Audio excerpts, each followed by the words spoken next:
I'm on a mission to find the best short course truck for you. We're doing a comparison of, I think it might actually be 12 different cars now. We've only got a few more individual videos to do. This is one of them. But today we're going to look at the Losi Tenacity TT Pro. It's the Pro, which means you get all the Pro kit parts on top of the original Tenacity. Now this thing's been out for about 3 years now, so as far as its life cycle goes, it may only have a year or two left. I don't know what Horizon's plans are for this thing, but it comes in 2 colors. It's absolutely stunning. It even has this big light bar on the front. Let's get into it. And a very first drive, tires are clean. Let's get a feel for it, make sure the trims are all good. We're on 2S. It feels lovely and light. You can hear the tires scraping in the body a little. So if you've been following my channel at all, you'll know that I'm a basher rather than a track racer, just to give you some context for this review. So I can't give you track expertise, but I do have a considerable amount of cars and a considerable amount of batteries run through all of them. I've got enough experience now where I can tell you what I like, what I don't like, and I hope you find it useful. Just remember, it's a basher, not a track driver for me.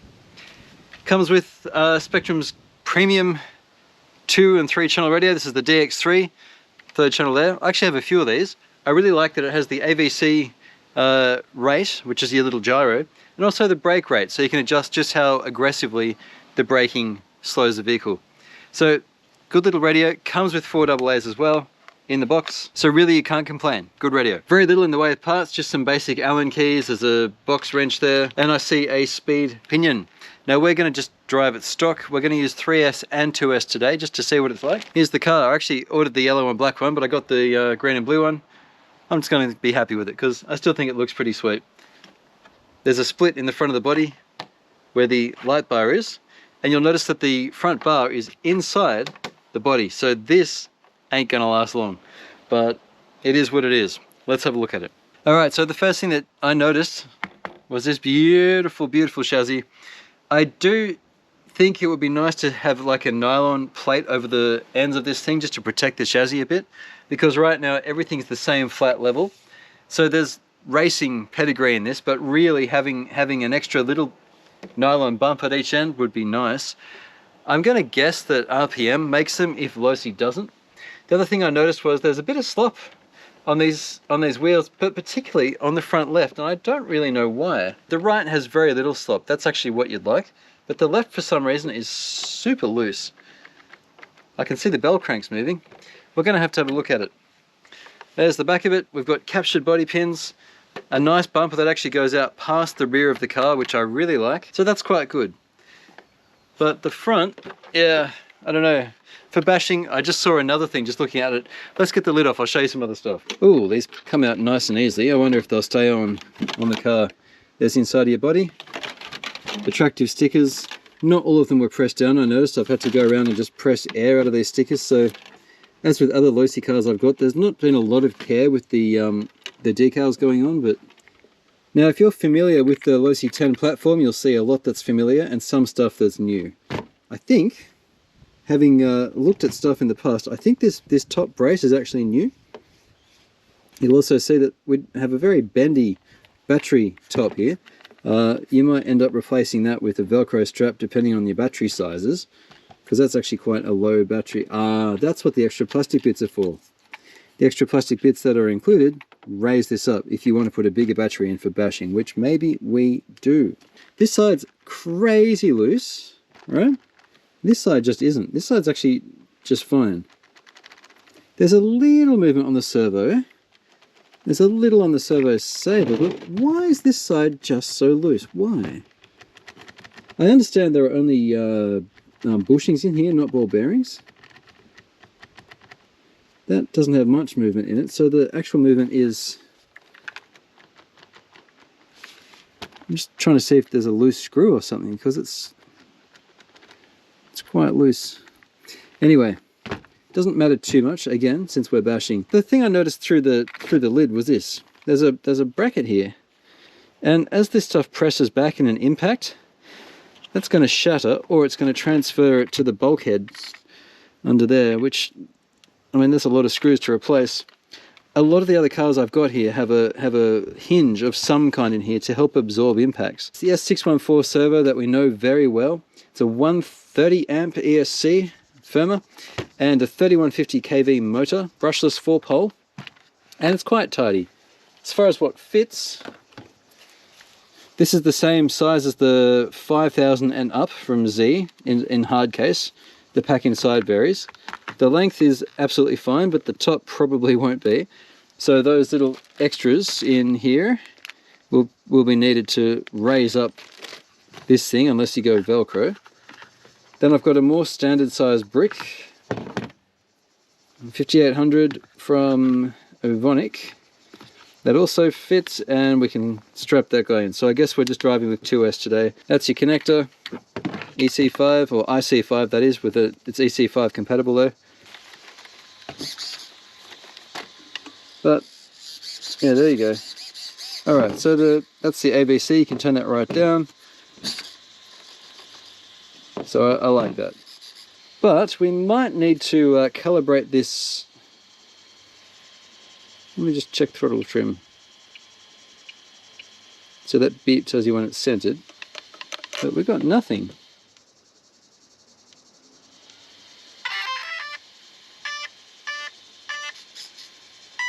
Steering.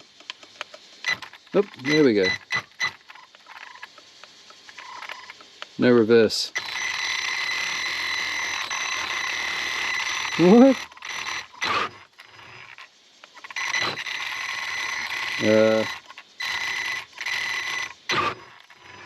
It's got plenty of kick. I think we've got a throttle calibration issue here. I didn't end up having to calibrate it. It's actually still good. But I found if you turn the brake rate right down, then you have reverse as well. It's only really mild. Now, one of these wheels is really not balanced either. Check out the this fella, the back left.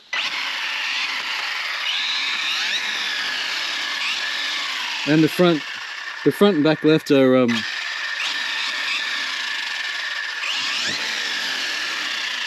they're so bad. Like really, really rough. That's not ideal. I'd like to see stuff balanced out of the box, honestly.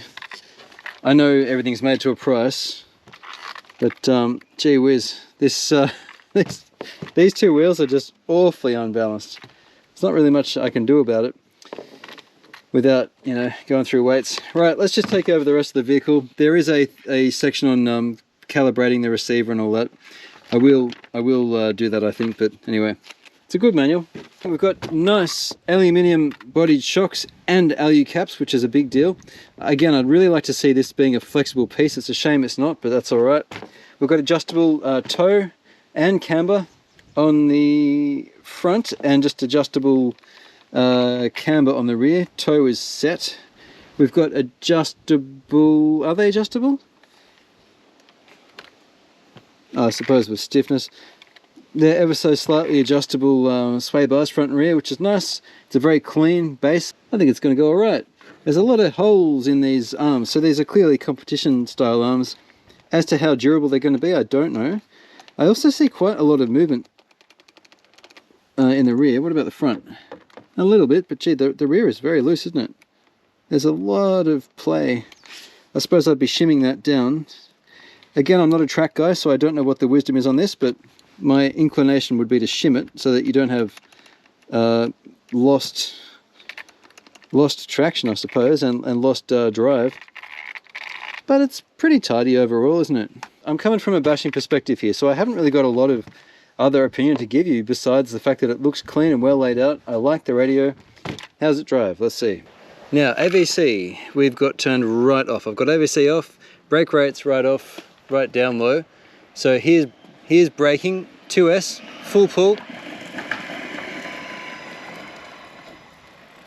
Now I'm off the brakes. Now tap reverse. Reverse is teeny tiny. What happens if I turn this up a bit? What if I turn it all the way up? So it's ESC limited to 25%. And there's full braking. So let's try full braking with braking all the way up. Sorry, I should have done this with the throttle in view, shouldn't I? Here we go. Full pull, brake. Pretty good. Now AVC is down, and I actually like it down. I think we'll leave it down. Now we have a smart battery level, but you can only use that if you're using the IC5 connector. So if you have an IC5 battery with that little extra data, or the extra balance lead up the middle. That's all right. Okay, let's take this down to the track, see what we think. We'll have a quick play first, actually.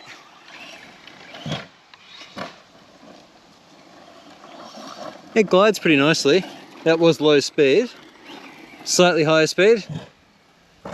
You can see the body vibrating in the air with these, the unbalanced wheels on the left.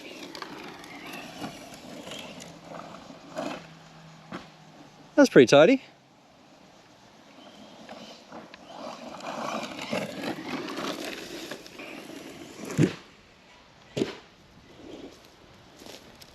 And that was a full pull on 2S.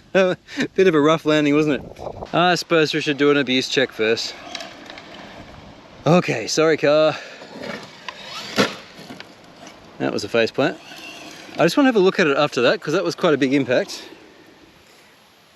Okay, nothing broke, but I don't really want to keep doing that because I don't think it's going to survive. All right, here we are.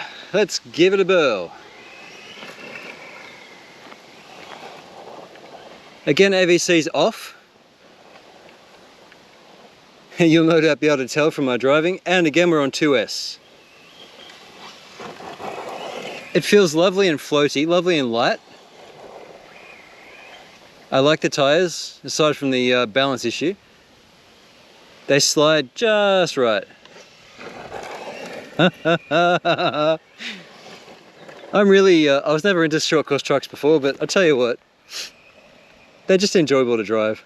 Doesn't it look good, eh? Love the light bar. It's my opinion that sway bars really help these cars. Just these cars being 1/10 scale short course. And I don't think I've done the upgrade video yet, but I've been driving it a bunch. I've put sway bars in my Slash, the 4x4 that we, the VXL 4x4 that we reviewed not too long ago. And it's done, I think 4 or 5 batteries around this course at least. Absolutely changed the car. But I like the ones that come out of the box like this. Do you know what I just realized? I didn't tell you about the center diff. Now, I was mentioning the Slash, but what this car has that the Associated has as well, the Techno, the Hobeo, which we haven't reviewed yet, several others, is the center diff, which is another thing that makes a lovely difference. I'm starting to get the impression that both of these things make a real difference to the car. Although, I'll tell you what, look, I'll admit also, don't take me as an authority for track stuff. I've been bashing for years, but I've never really driven on a competitive track. Let's go this way. This is a bit harder this way because the jump's a bit more brutal. Oh, it's nice though, eh? You can see the vibrations really hurting the car though.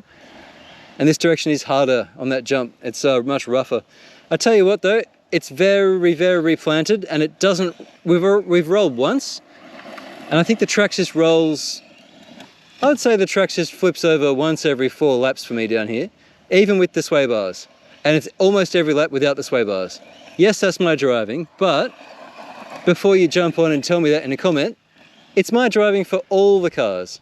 So if I'm finding that some cars aren't flipping as much as others, I think the sway bar is a big part of it. And of course, as we found with the Techno, the tires. If you choose big knobbly tires, that sideways bite where they can't slide, they just bite and then flip the car. Obviously, that has an impact as well. I will tell you though, this is nice. And look, if you have to get an RTR, this is a nice radio. It's comfy in the hand, it feels good, and I do like that you got the AVC and the brake rate adjustability. So, how's this thing feel? It feels light. And again, AVC's off. It goes where I want it to go. I do like it. It's very predictable. I like the tires. It's a shame about the balance, but not a big deal. I like the center diff. It's actually quite slippy. What I could do without is the vibration, but also I'll show you. This whole bottom was held on by just one little thin bit in the middle.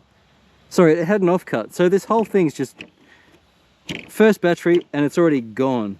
It'll be over there somewhere from one of those nose down landings. I'm just going to try with AVC turned up about halfway.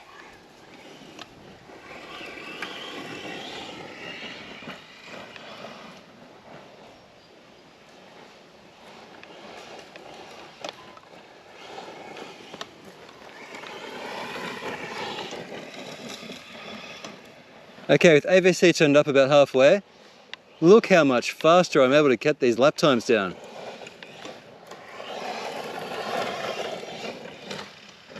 It takes a lot less skill. Oh, oh no. That was a horrible, horrible crash.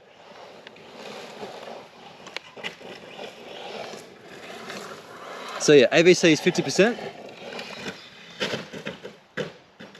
I'm using a lot less care, admittedly. Also remember, we're only on 2S. 3S would be a different story again. There'd be a lot more pep in its step. Remember, 3150 kV motor, it's actually pretty low.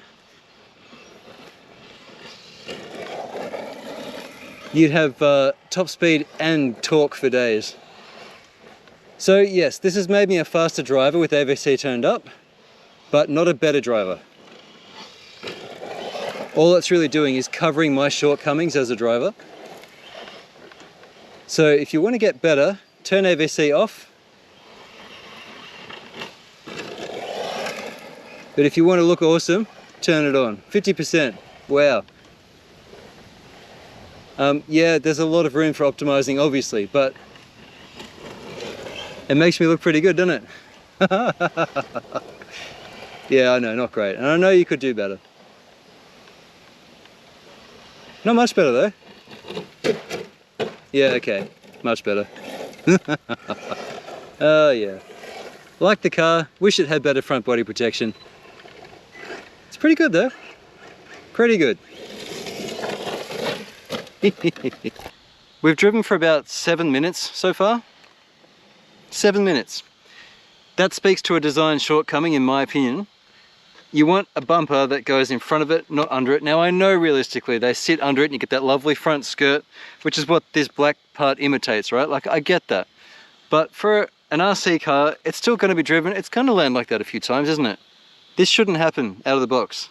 It just shouldn't happen. Rear bumper's certainly done its job though. Now we've got no underbody protection. So we're going to get gouges and scratches and stuff.